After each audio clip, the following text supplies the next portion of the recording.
Chapter 4. Priya Patel lived on the second floor of the Sunrise Apartments, a squat stucco complex just west of Central Expressway. Her unit faced a Mercedes dealership across the street. Matt climbed the stairs and knocked once. There was movement inside, a pause, then the sound of a chain sliding into place. The door cracked open an inch. A pair of cautious eyes appeared behind the gap. "Priya Patel?" Matt asked, holding up his badge. "Special Agent Matt Berry, Texas Bureau of Investigation. You're not in any trouble. I just need to ask you a few questions." She studied the ID for a long moment, then gave a small, hesitant nod and closed the door just long enough to undo the chain. When it reopened, she offered a tight smile. "Sorry, I'm probably too careful." "Caution's never a bad thing," Matt said. "Please, come in." The smell of sweet incense drifted out as Matt stepped inside. The apartment was neat and uncluttered. A compact sofa, a low bookshelf, and framed prints on the walls. Everything was in its place. A potted fern basked in the window light. "Your place is immaculate," Matt said, glancing around. Priya smiled, a little brighter now. "Thank you." "Priya, that name have a meaning?" She nodded. "It means beloved, or dear one." The smile faded almost immediately. "My brother called, told me what happened. That boy who checked in, that's why you're here, isn't it?" "Yes, Raymond Merrick. Records show you were the one who checked him in." Priya motioned toward a brown leather couch. "Would you like to sit?" Matt nodded and followed her into the small living room. "He was young," she said, settling into a nearby chair. "Most of our guests are older, contractors, truckers, people passing through. We do get younger guys, but it usually means noise complaints or a party." "Did he mention a party?" "No, not directly. I told him we didn't allow parties, and he just laughed, said I didn't need to worry." "Did he say if he was meeting anyone?" She frowned slightly, thinking. "Number he didn't say, but I assumed he was meeting a girl." "No names?" She shook her head. "Nothing like that, just small talk." "He flirted with you," Matt said. Priya smiled, then looked away. "Yes, he was smooth, a little cocky, but in a harmless way." "You gave him your number?" A blush rose to her cheeks. "I did. It probably wasn't smart, but he seemed fun, not threatening." "Tell me about the flirting," Matt prompted. She looked down at her hands. "He joked about me being too serious. Said I looked like the kind of person who alphabetized her spice rack. Stuff like that." I laughed. I shouldn't have, I guess. Matt let her talk, asking follow-ups here and there, guiding her through the interaction with Raymond. She answered everything without defensiveness or hesitation. Open, honest. After about 30 minutes, Matt changed tack. "Your brother didn't seem thrilled about the number exchange," he said. Priya rolled her eyes. "Sam thinks I should still be in high school. If he had his way, I'd never date." "Big brothers can be protective," Matt said with a small smile. Then more casually, "Has he ever had issues with guys you've dated? Any confrontations?" She gave him a sharp look. "Sam would never hurt anyone." "I'm not saying he would, just wondering if he's ever exchanged words with anyone. Gotten in someone's face?" Priya's posture softened slightly. "He's, opinionated. He'll say what he thinks. But no, he's never started anything physical, not with anyone I've dated." Matt nodded. "Do you know where he was Thursday?" "He works nights at the motel, midnight to noon. I usually take over at noon. If he's not there, he's sleeping or at school. He takes classes at the community college." "Why aren't you there today?" "When the body was discovered, he called and told me to stay home." "Did you see him after he left the office?" Matt asked. "Number I got busy. I try to do the paperwork so Sam does not have to." "Does Sam own the motel?" Priya shook her head. "Number our parents do." "When was the last time you laid eyes on Raymond Marek?" "When he left the office." "Did you see anyone else go to the room?" Matt pressed. "I'm sorry, no." Matt made a note. "Thanks, you've been helpful."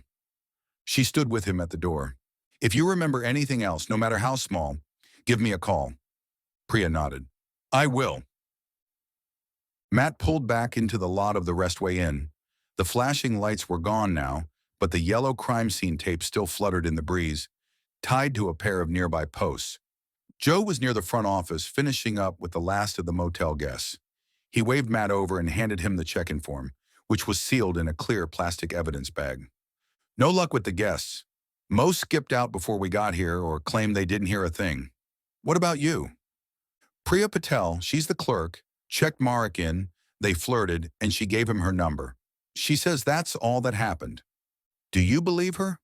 Yeah, but I'm going to subpoena her phone records anyway, and her brother's.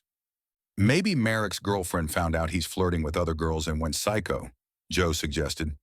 It wouldn't be the first time, Matt said. But this doesn't feel like that. It feels... He searched for a word. Deeper, he finally said. Matt turned his attention to the check-in sheet. No vehicle listed? Joe shook his head. Blank. Maybe he didn't want it traced. Or maybe Priya got sloppy.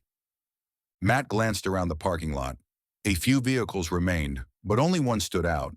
A tan Ford F-150, parked nose-in directly in front of room 104. I'll run his license. Let's see what he drove. He pulled out his phone and keyed in the information from the photocopy of Raymond Marek's ID, which had been stapled to the check-in form. The system took a few seconds, then kicked back a registration match. Bingo, Matt said. F-150, tan, parked right out front. They approached the truck. No keys, right? Joe asked. Nothing in the room. No phone. No wallet either.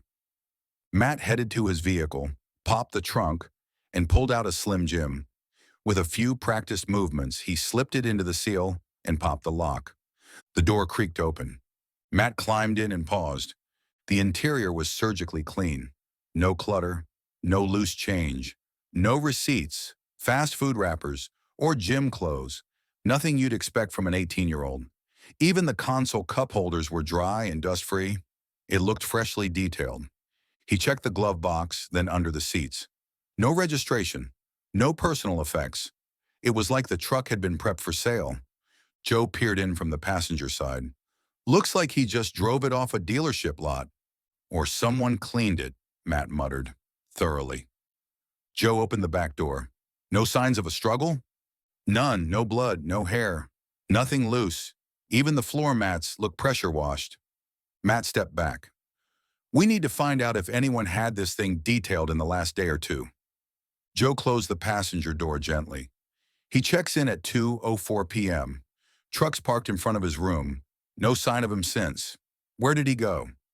Someone had to pick him up, Matt said. And take him where? Joe asked. Matt shook his head.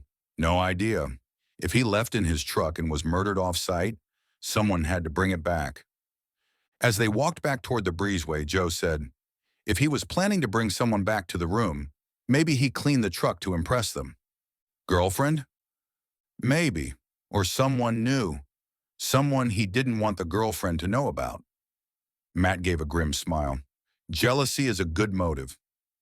A tech from the forensics unit appeared beside them with a clipboard. We're ready to tow it. Want it sent to your agency garage? Vista Ridge PD will take it, Matt said, but send me a full copy of the log. She nodded and headed off. Joe looked back at the truck one last time. Clean truck, staged head and body, missing genitals. This wasn't a robbery or a heat-of-the-moment explosion. Matt's nodded. This was personal. Matt pulled his Ford pickup out of the motel lot as a tow truck rolled in to hook up Marek's F-150. Joe stepped off the curb and opened the passenger door of the extended cab. I'll ride with you. Matt nodded. We'll head toward the Marek place. Should be 15 minutes. Joe slid in, adjusted the seatbelt, then leaned back. So, how's it going with Jen? Matt didn't answer right away. He changed lanes, merged into light traffic, and turned west on Park. You noticed there were no defensive wounds on the body, Matt said. I saw, Joe replied. If you don't want to talk about it, I'll butt out. Matt sighed. There's not much to say. She wants alimony. My lawyer says she's not entitled to it. We weren't married long enough. Hers says the same. She wants a payday, plain and simple. She think you're holding out? She thinks I've got a secret pile of cash stashed away. There's nothing. Joe frowned. She doesn't believe you. She doesn't believe anyone. She thinks I'm conspiring with both sets of lawyers to screw her over. They passed a bank on the corner, then a strip of retail. Dry cleaners, a smoothie bar, and a sandwich shop. Matt nodded toward the row of businesses. That bank, those storefronts, probably have cameras. Joe followed his line of sight, already on the same page. I'll have someone pull all the video. Matt nodded. Maybe we'll get lucky. At the next red light, Joe glanced sideways. How much longer until your divorce is final? Matt shrugged. My lawyer says if Jen doesn't sign the decree, it goes to trial. Could be months. Joe made a face. The system's trash. Why aren't your brothers handling it? Matt snorted. Because I can't afford them. They offered a family discount, which is still twice what I'm paying now. Joe raised an eyebrow. Did they really use the words family discount? John did. Looked like he was choking on a chicken bone when he said it. Joe laughed. Matt continued west on Park, rolling past suburban landscaping and office parks. Before reaching the tollway, he turned into the gated entrance of Willowcrest, an upscale subdivision with neatly trimmed hedges and high brick walls. A security guard stepped out of the small white hut and flagged them down. Matt rolled down his window and showed his badge. You hear about the Merrick boy? The guard asked. He looked barely 30, sunburned and earnest. Heard it was bad. We can't comment, Matt said. The guard nodded, clearly disappointed, and waved them through. The iron gate creaked open. Bad news travels fast, Joe said as they rolled forward. So much for controlling the narrative. Matt grunted. Someone always talks. They followed the winding road past rows of luxury homes with stone facades and manicured lawns. What's the story with Cal Merrick? Matt asked. Joe shifted in the passenger seat. Cal's a Vista Ridge boy. Vista Ridge royalty, if there is such a thing. He took over the family construction company, then expanded into real estate development. Made a fortune buying up property downtown when prices were low and renovating everything. Now he owns half the commercial buildings in the Central District. Sounds like a success story.